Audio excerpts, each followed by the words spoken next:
నడి రోడ్డు పైన మహిళలు సీతక్కను నిలదీయడం జరిగింది. మాకు డబ్బులు వస్తలేవు, మాకు 2500 ఎప్పుడు ఇస్తారు అని సీతక్కను నిలదీయడంతో సీతక్క ఎదురుదాడి చేయడం జరిగింది. ప్రెస్ మీట్ పెడుతుంటే ప్రెస్ మీట్ లో మాట్లాడుతుంటే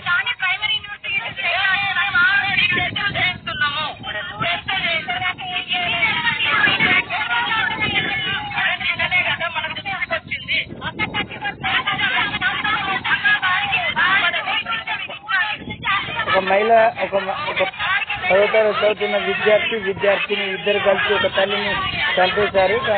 తల్లి ఆ అమ్మాయికి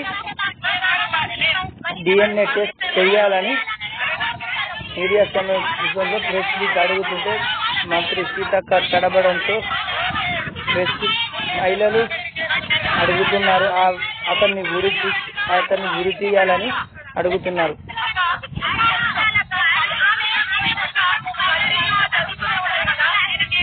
తెలంగాణలో ఇప్పటికీ ఎన్నోసార్లు మహిళలపై దాడులు జరుగుతున్నాయని, అత్యాచారాలు జరుగుతున్నాయి. కానీ ప్రభుత్వం ఎలాంటి పట్టించుకోకపోవడంతో నిలదీస్తున్న మహిళలు